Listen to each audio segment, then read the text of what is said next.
दीपक जलाएं और दीप में जला करके दीपक दिखाएं। साजम च वर्त संयुक्तम बहिना योजिताम मया दीपम ग्रहण देवे सहित लोकैतिम्रापहम भक्त्या दीपम प्रयच्छामि देवाय परमात्मने त्राहि माम निरायादय घोरा दीप ज्योतिर्नमोस्तुते।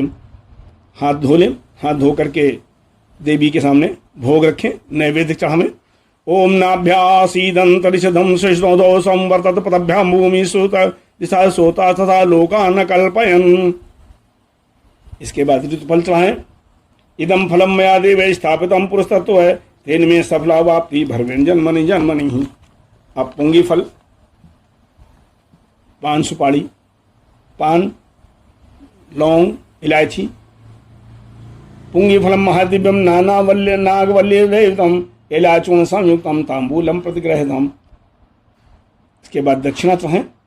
हिरण गर्भ गर्भस्थम हेम बीज विभावसो अनंत पूर्ण फलमदः शांतिम प्रयच्छ में।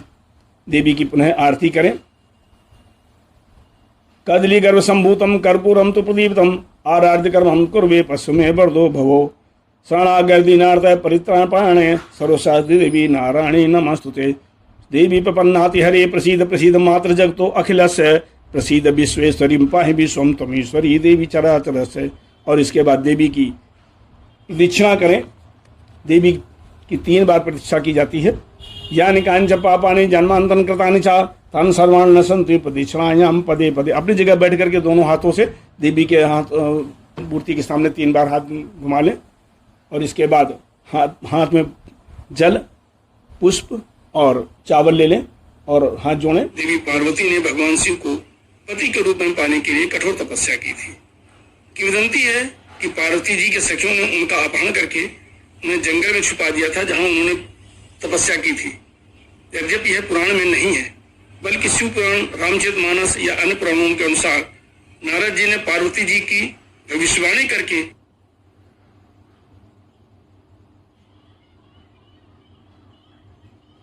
मैया पार्वती जी की मां मैना और उनके पिता हिमांशु को शंकर जी ही उनके लिए उपयुक्त वर हैं ऐसा बताया था। रामचरितमानस में लिखा है, शैल सुलक्षण सुता तुम्हारी सुनौज अब अवगुण द्विचारी अगुण अमान मातु पितुहीना उदासीन सब संशय छीना।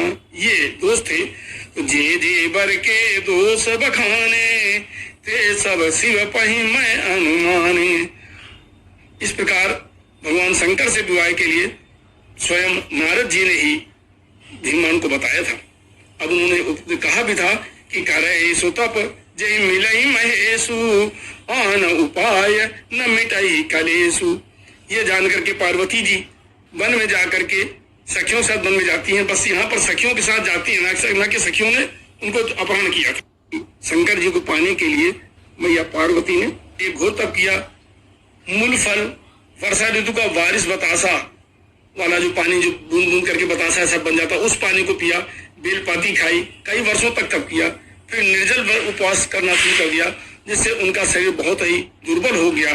तब एक आकाशवाणी होती है और ब्रह्मा जी कहते हैं, हे पार्वती जी तुम धन्य हो, ऐसा तप आज तक किसी ने नहीं किया।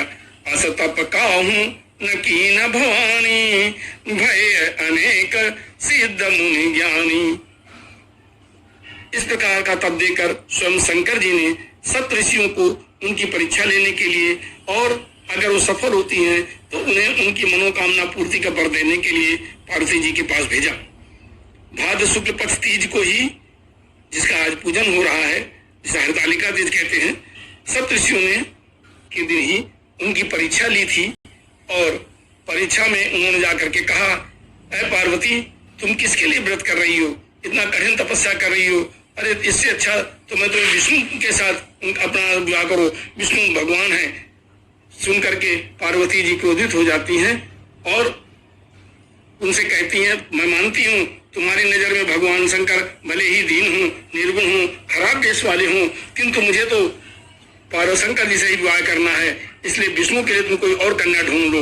मैं तो नारद जी के वचन के अनुसार शंकर जी से ही विवाह करूंगी। ताजाऊ न नारद कर उपदेशु आप कहीं सतबार महेशु। इस प्रकार मैं 19 के साथ विवाह करूंगी। मानती हूँ कि शंकर जी महादेव अवगुण भवन विष्णु सकल गुण धाम, जय कर्मन राम जाइस ते ते ही संकाम। शंकर जी सभी प्रकार के अवगुण वाले हैं, विष्णु सकल गुण धाम है, लेकिन मुझे तो शंकर जी से ही विवाह करना है, इसलिए मैं शंकर जी से ही विवाह करूंगी। यह सुनकर के सप्तऋषि उन्हें प्रणाम करते हैं और कहते हैं, माता तुमने बहुत कठिन तप किया है, अब आपको शंकर जी ही वर के रूप में प्राप्त होंगे। आज भाद्रपद तीज के दिन इस प्रकार से पार्वती जी को शंकर जी के विवाह के लिए निश्चित आश्वासन मिला था, इसीलिए हरतालिका तीज का व्रत किया जाता है। हर माने महादेव, माने निश्चित स्वीकृति, अर्थात हरतालिका मतलब महादेव जी से विवाह की निश्चित स्वीकृति माता पार्वती को तीज के दिन ही प्राप्त हुई थी, इसीलिए हरतालिका तीज व्रत किया जाता है।